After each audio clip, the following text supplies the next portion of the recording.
Nobody warned you this was coming. Nobody included it in the pre-tournament preview shows or the betting guides or the pundit roundtables where everyone was confidently naming their favorites and picking their brackets. The analysts were arguing about Messi's last dance. The pundits were debating whether Brazil could finally end 24 years of hurt under Carlo Ancelotti. Everyone was talking about Spain being the most dangerous side on the planet right now. But nobody at all, was talking about this. The three most decorated football nations in World Cup history are not being threatened by their opponents on the pitch. They are being threatened by the tournament itself. Think about what that actually means. Spain, Argentina, Brazil. 12 World Cup trophies between them, the most famous names in the modern game, the deepest squads, the most experienced coaches, the most pressure-tested players on earth. And right now, sitting in different groups on different sides of the draw, all three of them are wrestling with the exact same problem. Not a tough group. Not a controversial referee. The format. The heat. The sheer brutal scale of what FIFA has constructed here. And the longer you look at it, the more it starts to resemble not a grievance, but a genuine structural crisis that nobody at the top of the game wants to officially acknowledge. Let's go back to where this began, because the problems didn't start when the first whistle blew. They started in boardrooms, in expansion votes, in the decision to take the World Cup from 32 teams to 48, from 32 days to 39, from 64 matches to 104. Every single extra match is extra minutes in someone's legs, extra flights, extra nights in a hotel when the body desperately needs real recovery. For the nations expected to go all the way, the arithmetic is ruthless and unavoidable.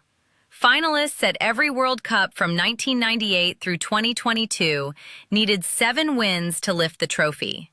This year, the winner needs 8. One extra match, one more 90 minutes, possibly one more 120, possibly a penalty shootout on top. And if you are Spain or Argentina or Brazil, that one additional game at the end of 39 days of tournament football is not a minor adjustment. It is the kind of accumulated physical cost that turns a clear-headed footballer into one who makes a decision he would never normally make at the worst possible moment. One game. Now layer the weather on top of that. This World Cup is spread across 16 cities, 3 countries, and some of the most extreme climatic conditions any World Cup has faced. Atlanta in high summer, Houston, Miami, Mexican host cities like Guadalajara and Monterrey, where the heat doesn't just sit on you, it suffocates you. Climate researchers released findings months before a ball was kicked. They modeled the match schedule against historical temperature and humidity data and came back with a conclusion that should have stopped conversations in their tracks. A significant portion of matches were projected to hit what scientists classify as dangerous heat stress levels for elite athletic performance. FIFA's response was mandatory 3-minute hydration breaks in every match. Every one, regardless of temperature, regardless of whether the stadium has a roof, regardless of whether the air conditioning is running at 17 degrees. Blanket policy, no exceptions. And here is where the cracks in the official narrative begin to show. Luis de la Fuente, Spain's head coach, spoke after his team's group stage draw with Cape Verde in Atlanta. He was measured, careful with his words in the way international coaches have to be when they are critiquing the organization that controls their tournament. But what he said was clear if you were genuinely listening. The breaks made sense in real heat, he said. Inside a climate-controlled stadium, they interrupt the rhythm of a game that does not need interrupting. That is a diplomatic way of saying something far blunter. A blanket rule that treats a rooftop stadium in Dallas the same as an open-air pitch baking in 38-degree Guadalajara humidity is not a welfare solution. It is bureaucracy, pretending to be science. Virgil van Dijk said it more directly. The Netherlands captain pointed out after his team's draw with Japan that the breaks sometimes feel less like player protection and more like commercial windows dressed up in the language of welfare. Whether that reading is cynical or accurate, the fact that players at that level are saying it publicly tells you everything about the mood inside these squads. This is not routine tournament grumbling. This is a sustained, coordinated concern coming from some of the most powerful dressing rooms in world football. Now here is where the story gets genuinely uncomfortable. Because the heat and the breaks are only one layer of the problem. The real depth of it goes back further, back to the club season, back to the calendar that delivers these players onto international pitches already running on empty.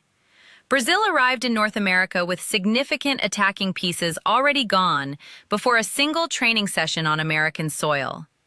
Estevao, the young forward who was supposed to be one of the revelations of this competition, was ruled out before the opening weekend. Rodrigo gone entirely, not just from the World Cup, but for the rest of the year. A torn ACL picked up during the brutal closing stretch of club football in the weeks immediately preceding this tournament. 2 serious injuries, both in the lead-up window. Both direct consequences of a professional calendar that asks elite players to play more matches across more competitions with less recovery time than any generation in the history of the sport has been asked to handle. Ancelotti has had to rebuild his attacking plan before the tournament even started. And when Carlo Ancelotti is still reconfiguring his tactical structure at a World Cup, something has gone badly wrong in the infrastructure surrounding him. Argentina's situation is different but equally telling. Lionel Messi, chasing one final World Cup, a fitting end to a career that has already given this sport more than it had any right to ask for.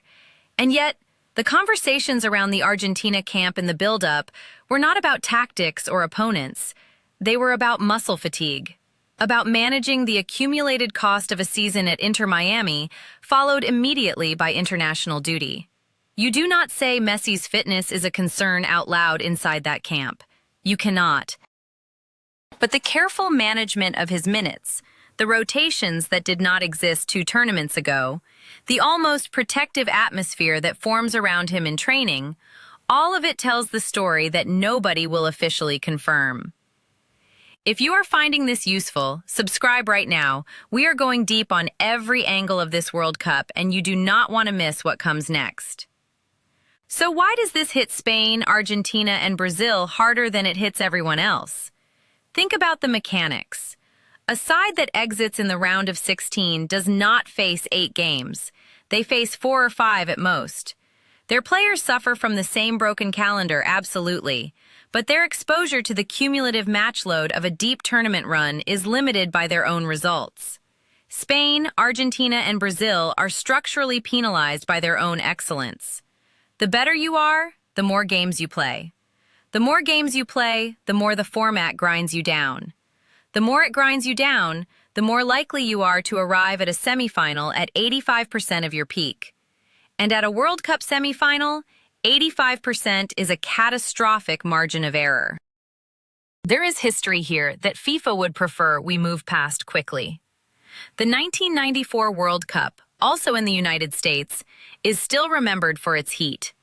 The group stage in Dallas, temperatures above 100 degrees, matches that looked like survival exercises rather than football. FIFA took notes from 1994 and this time built climate-controlled venues into host city requirements and scheduled more evening kickoffs. That is genuine learning, and it should not be dismissed. But scheduling a match at 7 in the evening still puts players on a pitch in 30-degree heat when the humidity does not drop after sunset. It just shifts the suffering to a different hour. And none of it addresses the fundamental problem: the number of matches, the length of the tournament, the pile of club football sitting underneath it all, the calendar itself.